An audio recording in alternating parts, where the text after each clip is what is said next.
High in the remote reaches of Central Asia, hidden among some of the tallest and most unforgiving mountain ranges on Earth, lies a land that for centuries remained unseen, unspoken, and almost forgotten.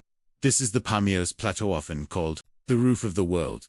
For generations, it was dismissed as barren, lifeless, and irrelevant. But today, this frozen frontier has re-emerged not as an empty wasteland, but as a centerpiece of global geopolitics, and a resource-rich prize that could reshape the future of nations.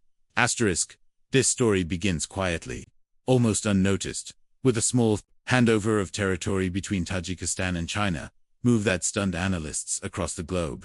At first glance, it looked like little more than a diplomatic footnote, yet, hidden beneath the rugged mountains and icy ridgelines of this disputed region lay secrets that would soon shake the world economy.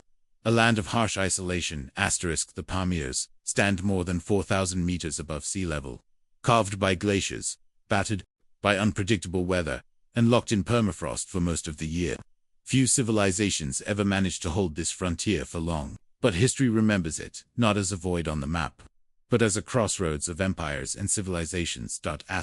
Centuries ago, caravans passed through here on the Silk Road, carrying goods, ideas, and culture between East and West.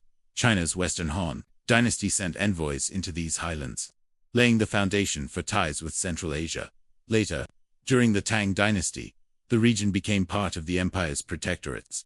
But as China weakened in the 19th century, European imperial powers and Tsarist Russia carved up its western frontiers. By 1892, Russian troops had taken control of much of the eastern Pamirs, leaving China sidelined.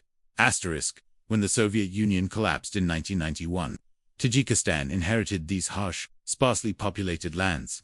Poor, unstable, and unable to develop such a hostile environment, Tajikistan held the Pamirs largely on paper. Meanwhile, in Beijing, old maps and historical documents were carefully preserved, waiting for the right moment.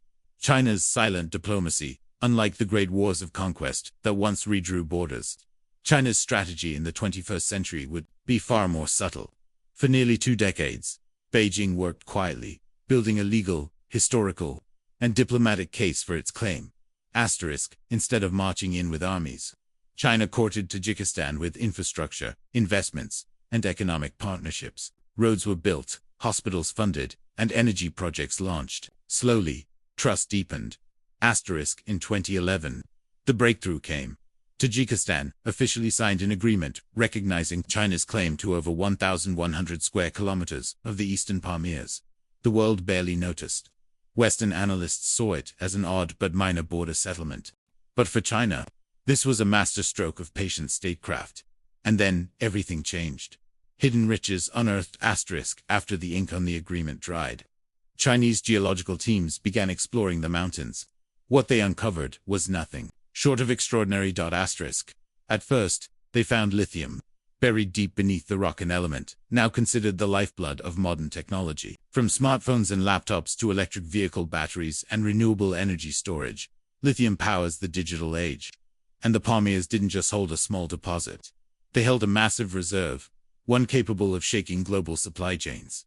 But the discoveries didn't stop there. Soon, surveyors uncovered rare earth elements vital for military technology, advanced electronics, and renewable energy systems. Among them was promethium, a rare material critical for aerospace and next-generation communication networks. Then came the biggest surprise of all. Gold. Preliminary surveys estimated the Pamirs contained more than 300,000 tons of gold, worth over $160 billion USD. For China, this was more than just a mineral windfall, it was a geoeconomic jackpot. Global shock. The international response was immediate. Publications like the Wall Street Journal and The Economist admitted, sometimes reluctantly, that China had achieved through diplomacy what other powers might have gone to war for. Western analysts described it as a new model of influence, one based not on tanks and soldiers, but on patience, legal precedent, and strategic investment. Inside Tajikistan, the reaction was more complicated. Some praised the deal for bringing development to forgotten regions. Others lamented what they saw as a massive lost territory, handed over for too little, just before its hidden riches were revealed.